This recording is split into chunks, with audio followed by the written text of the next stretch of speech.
జనసేన అధినేత AP deputy CM Pawan Kalyan సొంత నియోజకవర్గంలో ఇప్పుడు కొత్త టెన్షన్ మొదలైంది.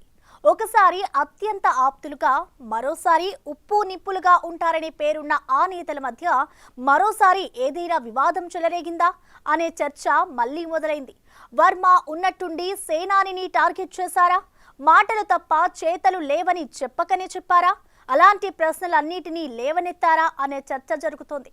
ఇంతకీ పిఠాపురంలో ఏం జరుగుతోంది? దానికి వర్మ పోసిన ఆజ్యం ఏంటి? ఎస్వీఎస్ఎన్ వర్మ ఈ పేరుకు ఇంట్రడక్షన్ అవసరం లేదు. ఏపీ ఎన్నికల సమయంలో అపర త్యాగశీలిగా, ఆ తర్వాత ఏ పదవి రాకపోయినా పార్టీ లైన్ తప్పకుండా కట్టు బానిసగా పనిచేసిన నేతగా పేరు సంపాదించుకున్నారు ఆ నేత. కానీ అప్పుడప్పుడు మాత్రం నిజంగా సమస్యలను బయటికి చెప్పాలనో, లేక తనలో ఉన్న ఆక్రోశంతోనో కొన్ని విషయాలను మాత్రం ఎప్పటికప్పుడు బయట పెడుతూనే ఉన్నారు. ఈసారి కూడా అదే చేశారు. నేరుగా డిప్యూటీ సీఎం పవన్ కళ్యాణ్ ను టార్గెట్ చేశారాయన. పిఠాపురంలో బొండు ఇసుక క్వారీని పరిశీలించారు వర్మ. వైసీపీలో నుంచి వచ్చిన వాళ్లు కొత్తగా కండువాలు కప్పుకొని అక్రమంగా దందా చేస్తున్నారంటూ ఆరోపించారు. రోజుకి 200-300 లారీలతో అక్రమంగా బొండు ఇసుక తరలిస్తున్నారని ఆరోపించారు మాజీ ఎమ్మెల్యే వర్మ. అంతేకాదు, స్థానిక పోలీసులకు ఫిర్యాదు చేసినా వారు ఎలాంటి చర్యలు తీసుకోవడం లేదని, పిఠాపురంలో పోలీసుల పనితీరులో మార్పు రాలేదని, అక్రమాలకు అండగా నిలుస్తున్నారంటూ తీవ్ర ఆరోపణ చేశారు. ఈ వ్యాఖ్యలతో పవన్ ఇలాఖాలో వర్మ కొత్త టెన్షన్ పెట్టారు. ఎందుకంటే ఏపీలోనే పిఠాపురాన్ని ఆదర్శవంతమైన నియోజకవర్గంగా తీర్చిదిద్దామని పవన్ కళ్యాణ్ ప్రకటించారు. సరిగ్గా ఈ సమయంలోనే పిఠాపురం టీడీపీ ఇన్ఛార్జ్ అయిన ఎస్వీఎస్ఎన్ వర్మ అయితే బాహటంగా కొన్ని విషయాలు చెప్పారు. ఆయన విమర్శించే ధోరణిలో కాకుండా చాలా లౌక్యంగా చెప్పాల్సింది చెప్పేశారనే టాక్ నడుస్తుంది. పిఠాపురంలో పెద్ద ఎత్తున ఇసుక దందా జరుగుతుందని వర్మ స్పష్టంగానే చెప్పేశారు. పేదలకు ఇసుక దొరకడం లేదు, పెద్దలు టన్నులు తరలించుకుని పోతున్నారని హాట్ కామెంట్ చేశారు వర్మ. దాంతో ఆయన కావాలని విమర్శలు చేశారా, లేక నియోజకవర్గంలో ఉన్న సమస్యలను ఒక మాజీ ఎమ్మెల్యేగా, బాధితాయుతమైన నాయకుడిగా ప్రస్తావించారా అన్న చర్చ సాగుతోంది.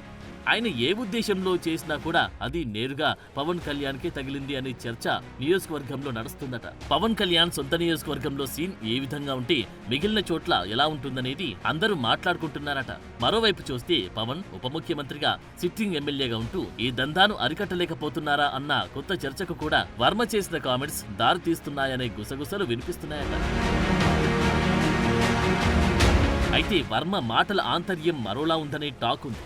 కొంతమంది వైసీపీ నాయకులు ఎన్నికల తర్వాత కొత్త ముసుగులు వేసుకుని ఈ దందా నడుపుతున్నారని వర్మ ఆరోపించారు. అంటే జనసేనలోకి వచ్చిన వైసీపీ నాయకులు ఇలాంటి దందాలు చేస్తున్నారనేది వర్మ ఆంతర్యం.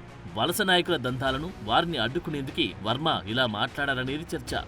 సరిగ్గా ఇదే సమయంలో జనసేన నేతలు మట్టి తవ్వకాల విషయంలో తన్నుకున్నారు. 2 గ్రూపులుగా విడిపోయి మరీ పరస్పర దాడులు చేసుకున్నారు. పిఠాపురం మండలంలోని ఫక్రుద్దీన్ పాలెం పాపిడిదొడ్డి చెరువు వద్ద మట్టి తవ్వకాలు జరుగుతున్నాయి. ఈ తవ్వకాల పంచాయతీలే ముదిరి జనసేన పార్టీలోని నేతలు 2 వర్గాలుగా చీలిపోయి వీధికెక్కే స్థాయికి వెళ్లింది. విరవ గ్రామానికి చెందిన మాజీ ఎంపీపీ కురమల్ల రాంబాబుపై విరవాడకు చెందిన పలువురు జనసేన నాయకులు దాడి చేశారంటూ పిఠాపురం రూరల్ పోలీస్ స్టేషన్లో ఫిర్యాదు నమోదైంది. ఈ వివాదం వాస్తవానికి ఇటుక బట్టీలకు మట్టి తరలింపు విషయంలో ప్రారంభమైంది.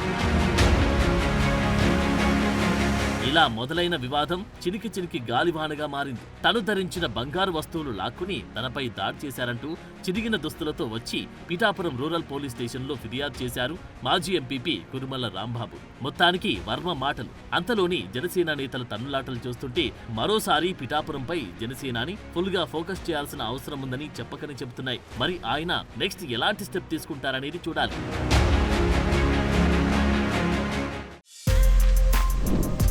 For more videos like this, subscribe Big TV channel.